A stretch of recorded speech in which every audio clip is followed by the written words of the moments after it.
Hey everybody, it's James here, and before I get into the video of how I broke down the aquarium, transport and set it back up, I wanted to kind of do the same thing as I did for the build video, and I left a little positive message. If you don't want to see that, just want to get right into the video, go ahead and skip to right here.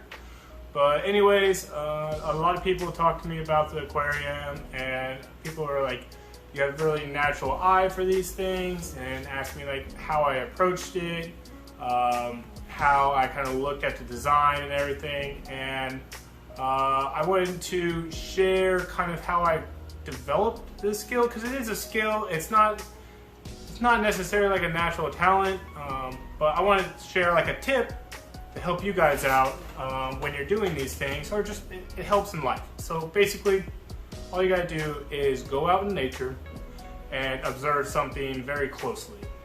Whether that be the bark on the tree, on how the lines form, wave in and out, how a stick, just look at the angles and just observe something for a good amount of time up close. So you look at these things and you just kind of appreciate the flaws in nature.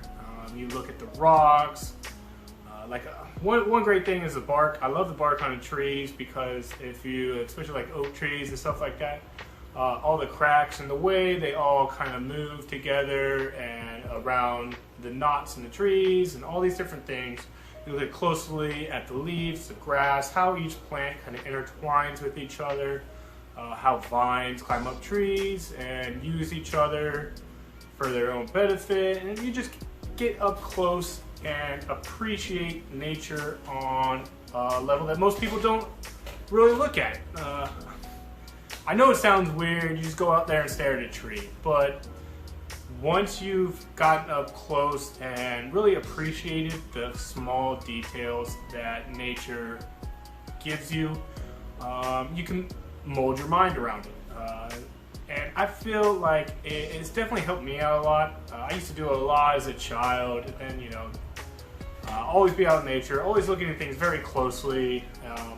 Kind of got away of it and, went off on my own. But I really got back into it, and it's helped me out a lot mentally. And it's also helped me with my aquarium designs. You get up there really close, you really appreciate the fine details of the way nature forms, and you start to notice all the flaws, and I feel like the flaws are what makes these nature so beautiful. And so just get out there, whether it's your local park, doesn't matter what time of year, you appreciate how the snow, if you got a lot of snow around you, you can appreciate how the snow, the waves and the snow and all these different things. But basically, my message is just kind of go out there and be in nature. That is like the biggest healer when it comes to your mind, your mentality, and just get out there, kind of appreciate the small things nature has to offer. So without any further ado, that's kind of my message for today. We're just getting into this video and see if I succeed or fail at bringing this aquarium home. So hopefully you learned something. Stay tuned, like, share, subscribe, all the good stuff, and let's get to it. Alright, this is a stand. It's not 100% done yet, but it's gonna have to do for now because I ran out of time. So back here we've got is 2 holes for electrical cords and hoses when I get the canister filter. In the front, I'm going to have doors right here and then some side panels. If you see, I offsetted the back side so I'd have room for the cords and stuff. And they will drop down through there and then go to a surge protector over there. So yeah, let's find out if I get this aquarium set up or not. Alright, this is when I first brought it into the fair, and then boom, this is when I first set it up. And then here is 2 weeks after not touching it and not being there at the state fair. So they actually had overhead lights on that were on 24/7. You can see all the brown algae and stuff is formed all over the tank. We had some melt on some of the plants, but this is pretty much to be expected if you do zero maintenance the first 2 weeks of setting up an aquarium. So what I'm going to do now is just get out all the debris, drain down the water. It's pretty difficult to catch those Serpe tetras when the water was full. I managed to get one, but I really had to drain it all down, and it helped me clean everything out. And so what I'm going to do is use the old 2-net method and catch them all out.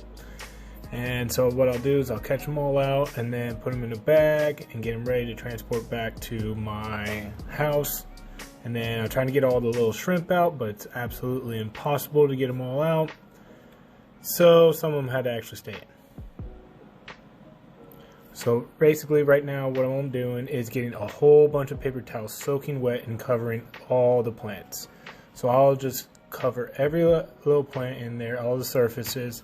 And I did bring some styrofoam if I felt like I needed to support the wood, but it didn't seem like I really needed to support it. So basically now all I'm doing is getting some paper towel and sucking out the rest of the water. But now I'm going to take all the plexi wrap and go all the way around the top of the tank and do a little base layer and then over and make sure I cover it completely. I do not want anything escaping, any moisture. This keeps all the humidity trapped and keeps the plants from drying out. It's very important that you do these steps so the plants don't dry out, and they will die off pretty quickly if they are not moist. Alright, so now I'm just attaching these industrial suction cups to the glass, and so I got 4 of them, and I actually got them off of Amazon. And so what I'm going to do is I probably should have faced them horizontally instead of vertically there, but you know, it is what it is. So what I had to do is get this plywood and put it on the carts that they had there provided. So I brought the plywood so I can set the aquarium down on a level surface. So here's the moment of truth.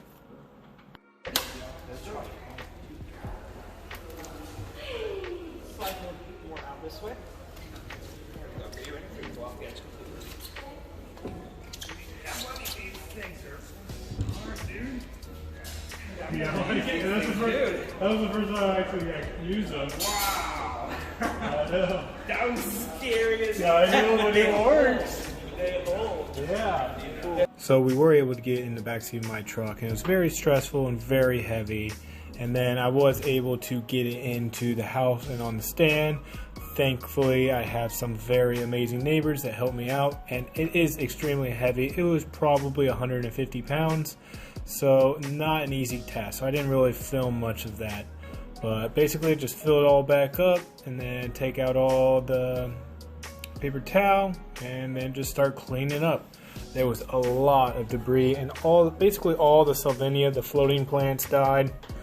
They did not do good. I just have horrible time with the Salvinia. I don't know why. But then I'm down there plugging in all the cords. Light still works, thankfully. I'm also plugging in the heater and the filter down there too.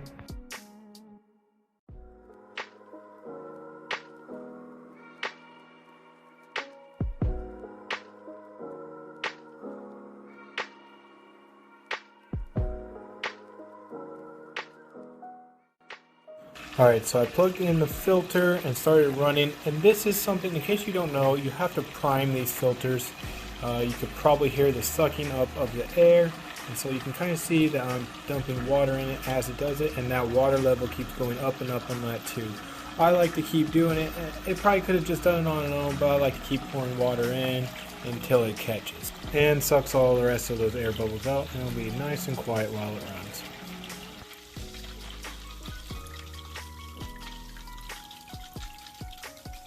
You probably also noticed that I have a pothos plant sticking out of that filter, which will really help with filtration.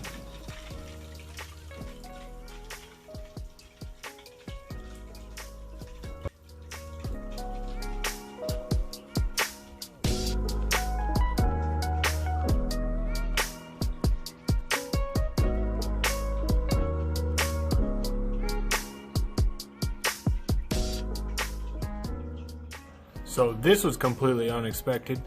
I actually had about 5 or 6 shrimp survive the trip from the state fairground to my house with nothing but the wet paper towels.